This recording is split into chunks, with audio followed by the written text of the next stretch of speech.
Huh, that's weird. What is he doing at my locker? Yo. Hey, Eric, I've been thinking about what you said. And I have to show you something. Alright, show me. Well, you see, I can't do it here. I need to bring you there. Okay, fine. I'll follow you.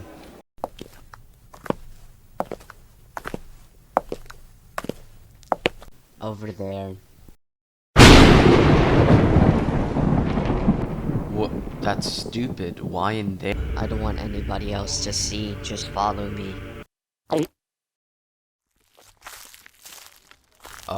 Where are we going exactly?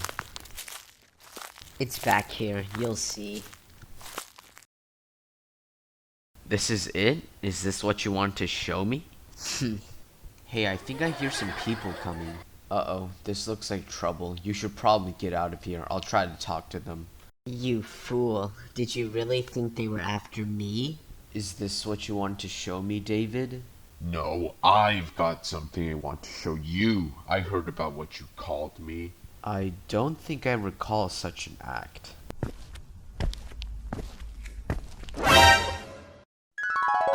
Say, Griffin, don't you think that the boy's face looks like a weasel? Don't you dare. Whoa, calm down, Cody. I don't want to start a fight with you. It seems like one has already begun. Hey, get back here. Fight. Hey, you. Oh, I missed. Alright, Cody, you've done well. I hope you learned something today, Eric. You think you're so much better than me, don't you? So this is what you want to show me, haha. Feel my pain, Eric Hayes. Welcome to my world. Oh my goodness, Eric. Are you alive? Yeah, I'm okay, but you should probably get out. It's dangerous here. No, they're gone now. I was watching behind a tombstone. Come on, let's get you cleaned up. As you can see, this is a scene from page 132 to 144 of Bystander by James Preller.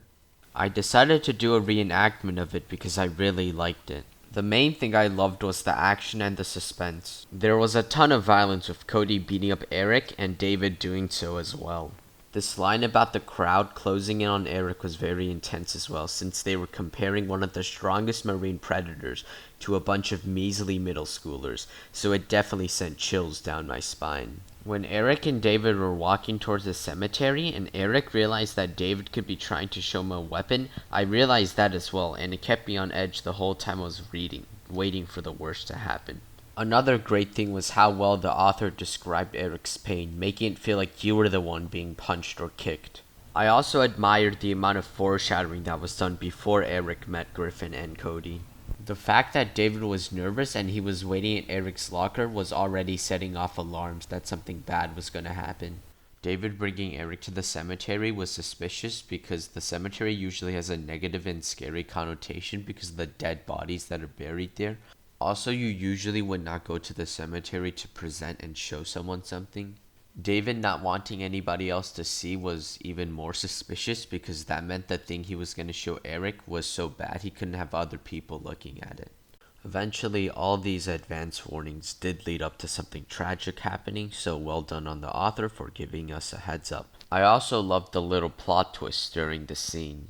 The first turn of events that shocked me was Griffin's gang coming to bully Eric when I had originally thought they were going to come for David instead. David kicking Eric was surprising as well because this was a major moment of character development for David since he went from the shy victim that he once was to a mean bully.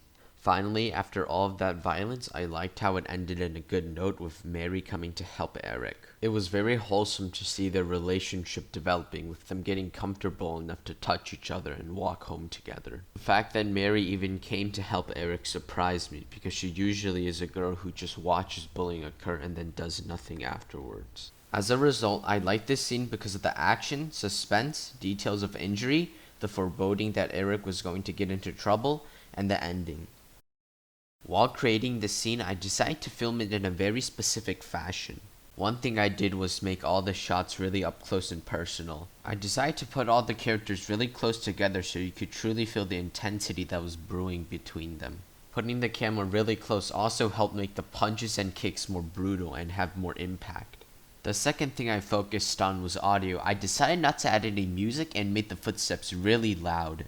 This helps create a sense of solitude and realism since a lot of bullying takes place when people are alone, which was the exact case for this episode of bullying. The third trick I used was to make David seem really ominous and scary. I accomplished this by zooming up to his face every time he talked so you would feel awkward and it would be creepy. By making David feel more frightening, it helped convey a shift from the bullied to the bully. The fourth thing I did was playing lightning when David was pointing towards the pet cemetery. This gives the place an ominous and foreboding mood because lightning is very terrifying. The next device I used was a flashback. This was simply just to inform people of what Eric had said about Cody. It also gives a hint that Griffin was the person who planned out this ambush because Eric instantly remembered what he had said to Cody when he saw Griffin. Some other things I decided on for this scene was the setting. I made the short film start off at school with the dismissal bell ringing to give off a casual and relaxed mood because I didn't want to overwhelm the viewer with instant violence. I was trying to go for a more dramatic build-up to the climax. One of the ways I tried to create that rising action was to make Eric and David walk towards the cemetery instead of arriving there instantly since I wanted more time to slowly build up the suspense. Finally, for the last section of the scene, I made it from Eric's POV. I decided to show his perspective of him waking up to show that he had passed out for a little bit. Then, I made Eric focus on Mary's face to represent their growing friendship, since Mary patiently waited for him and was asking him questions to help him. Therefore, I made this scene with the camera focused on the characters, minimal audio, green screen effects, flashbacks, a beginning at school, and a first-person point of view in order to help develop suspense, add to the ominous mood, and give extra information about what happened.